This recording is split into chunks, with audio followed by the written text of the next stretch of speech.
Subscribe करें मेरे channel को और बगल में बने घंटे के बटन को दबाएं हमारी नई लेटेस्ट वीडियो देखने के लिए। नमस्कार दोस्तों, आप सभी का स्वागत है मेरे YouTube चैनल ब्रजेश शर्मा ब्रजवासी पर। आज मैं अपने चैनल के माध्यम से आपको श्री गर्भ गीता का पाठ सुनाऊंगा और हर गर्भवती स्त्री को यह श्री गर्भ गीता का पाठ जरूर सुनना चाहिए। श्री कृष्ण भगवान जी का वचन है कि जो मनुष्य इस गर्भ गीता का सद्भावना से विचार मनन करता है वह पुरुष फिर गर्भवास में नहीं आता है। अर्जुन ने कहा, हे कृष्ण भगवान, यह प्राणी जो गर्भवास में आता है वह किस दोष के कारण आता है? हे प्रभु जी, जब यह जन्मता है तब इसको जरा आदि रोग लगे रहते हैं, फिर मृत्यु होती है। हे स्वामी, वह कौन सा कर्म है जिसके करने से प्राणी जन्म मरण से रहित हो जाता है? श्री भगवान ने कहा, हे अर्जुन, यह मनुष्य जो है सो अंधा व मूर्ख है, जो संसार के साथ प्रीति करता है। यह पदार्थ मैंने पाया है और वह मैं पाऊंगा, ऐसी चिंता इस प्राणी के मन से उतरती नहीं। 8 पहर माया को ही मांगता है, इन बातों को करके बार बार जन्मता और मरता है, वह गर्भ से दुख पाता रहता है। अर्जुन ने कहा, हे श्री कृष्ण भगवान, यह मनमद मस्त हाथी की भांति है, दृष्टा इसकी शक्ति है। यह मन तो 5 इंद्रियों के बस में है, काम, क्रोध, लोभ, मोह और अहंकार। इन पांचों में अहंकार बहुत बली है। सो कौन यत्न है जिससे मन बस में हो जाए? श्री भगवान ने कहा, हे अर्जुन, यह मन निश्चय ही हाथी की भांति है, तृष्णा इसकी शक्ति है। मन 5 इंद्रियों के बस में है, अहंकार इनमें श्रेष्ठ है। हे अर्जुन, जैसे हाथी अंकुश कुंडा के बस में होता है, वैसे ही मन रूपी हाथी को बस में करने के लिए ज्ञान रूपी अंकुश है। अहंकार करने से यह जीव नरक में पड़ता है। अर्जुन ने कहा, हे भगवान, जो एक तुम्हारे नाम के लिए वन खंडों में फिरते हैं, एक बैरागी हुए हैं, एक धर्म करते हैं, इनको कैसे जाने? जो वैष्णव हैं वे कौन हैं? श्री भगवान ने कहा, हे अर्जुन, एक वे हैं जो मेरे ही नाम के लिए वनों में फिरते हैं, वे सन्यासी कहलाते हैं। एक वे हैं जो सिर पर जटा बांधते हैं और अंग पर भस्म लगाते हैं, उनमें मैं नहीं हूँ, क्योंकि इनमें अहंकार है, इनको मेरा दर्शन दुर्लभ है। अर्जुन ने कहा, हे भगवान, वह कौन सा पाप है जिससे स्त्री की मृत्यु हो जाती है? वह कौन सा पाप है कि जिससे पुत्र मर जाता है? और नपुंसक कौन पाप से होता है? श्री भगवान ने कहा, हे अर्जुन, जो किसी से कर्ज लेता है और देता नहीं, वह पाप से उसकी औरत मरती है। और जो किसी की अमानत रखी हुई वस्तु बचा लेता है, उसके पुत्र मर जाते हैं। जो किसी का कार्य किसी के गोचर आए पड़े और वह जवानी कहे कि मैं तेरा कार्य सबसे पहले कर दूंगा, पर समय आने पर उसका कार्य न करे, इस पाप से नपुंसक होता है। ये बड़े पाप हैं। अर्जुन ने कहा, हे भगवान, कौन पाप से मनुष्य सदैव रोगी रहता है?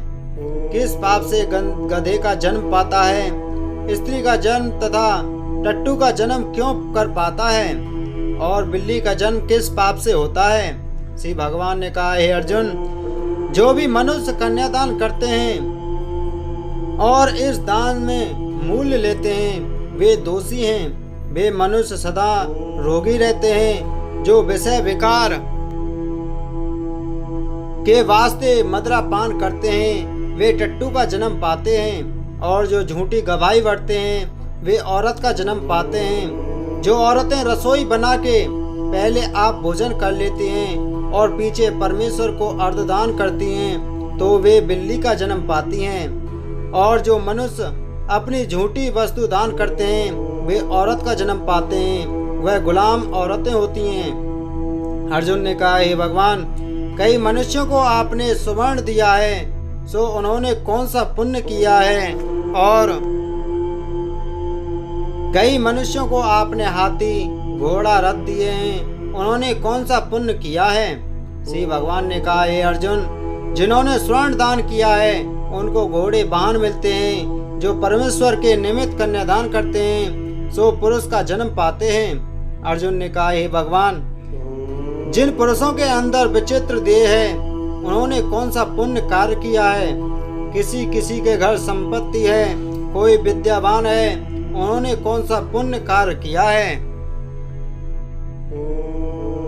श्री भगवान ने कहा, हे अर्जुन, जिन्होंने अन्न दान किया है उनका सुंदर स्वरूप है। जिन्होंने विद्या दान किया है वे विद्यावान होते हैं। जिन्होंने राजसंतों की सेवा की है वे पुत्रवान होते हैं। अर्जुन ने कहा, हे भगवान, किसी को धन से प्रीति है, कोई स्त्रियों से प्रीति करते हैं, इसका क्या कारण है? समझाकर कहिए। श्री भगवान ने कहा, हे अर्जुन, धन और स्त्री सब नाश रूप हैं, मेरी भक्ति का नाश नहीं है। अर्जुन ने कहा, हे भगवान, यह राजपाट किस धर्म के करने से मिलता है? विद्या कौन सा धर्म करने से मिलती है? श्री भगवान ने कहा, हे अर्जुन, जो प्राणी काशी में निष्काम भक्ति से तप करते हुए देह त्यागते हैं वे राजा होते हैं, और जो गुरु की सेवा करते हैं वे विद्यावान होते हैं। अर्जुन ने कहा, हे भगवान, किसी को धन अचानक बिना किसी परिश्रम से मिलता है, सो उन्होंने कौन सा पुण्य कार्य किया है? श्री भगवान ने कहा, हे अर्जुन, जिन्होंने गुप्त दान किया है उनको धन अचानक मिलता है। जिसने परमेश्वर का कार्य और पराया कार्य सवारा है वे मनुष्य रोग से रहित होते हैं। अर्जुन ने कहा, हे भगवान, कौन सा पाप से अम्ली होते हैं और कौन पाप से गूंगे होते हैं और कौन पाप से कुष्ठी होते हैं? श्री भगवान ने कहा, हे अर्जुन, जो आदमी नीच कुल की स्त्री से गमन करते हैं वो अम्ली होते हैं। जो गुरु से विद्या पढ़कर मुकर जाते हैं सो गूंगे होते हैं। जिन्होंने गौघात किया है वे कुष्ठी होते हैं। अर्जुन ने कहा, हे भगवान, जिस किसी पुरुष की देह में रथ का विकार होता है वह किस पाप से होता है? और दरिद्र होते हैं, किसी को खंड वायु होती है, और कोई अंधे होते हैं तो कोई पंगु होते हैं, सो कौन से पाप से रहित होते हैं? और कई स्त्रियां बाल विधवा होती हैं तो यह किसी पाप से होती हैं। श्री भगवान ने कहा, हे अर्जुन, जो सदा क्रोधवान रहते हैं उन्हें रक्त विकार होता है। जो मलिन रहते हैं वे सदा दरिद्री होते हैं। जो कुकर्मी ब्राह्मण को दान देते हैं उनको खंड वायु होती है। जो पराई स्त्री को नंगी देखते हैं, गुरु की पत्नी को कुदृष्टि से देखते हैं सो अंधे होते हैं। जिसने गुरु और ब्राह्मण को लात मारी है वो लंगड़ा व पंगु होते हैं। जो औरत अपने पति को छोड़कर पराये पुरुषों के संग करती है सो वह बाल विधवा होती है। अर्जुन ने कहा, हे भगवान, तुम पर ब्रह्म हो, तुमको नमस्कार है। पहले मैं आपको संबंधी जानता था परंतु अब मैं ईश्वर रूप जानता हूँ। हे परब्रह्म, गुरु दीक्षा कैसी होती है सो कृपा कर मुझसे कहो।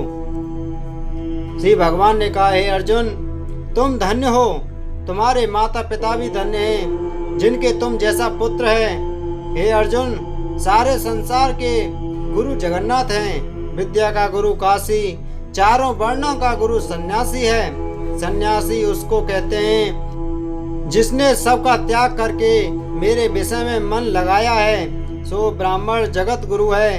हे अर्जुन, यह बात ध्यान देकर सुनने की है। गुरु कैसा करे? जिसने सब इंद्रियां जीती हो, जिसको सब संसार ईश्वर में नजर आता हो और सब जगत से उदास हो। ऐसा गुरु करे जो परमेश्वर को जानने वाला हो और उस गुरु की पूजा सब तरह से करे। हे अर्जुन, जो गुरु का भक्त होता है और जो प्राणी गुरु के सम्मुख होकर भजन करते हैं उनका भजन करना सफल है। जो गुरु से विमुख है उनको सप्त ग्रास मारे का पाप है। गुरु से विमुख प्राणी दर्शन करने योग्य नहीं होते। जो गृहस्थी संसार में गुरु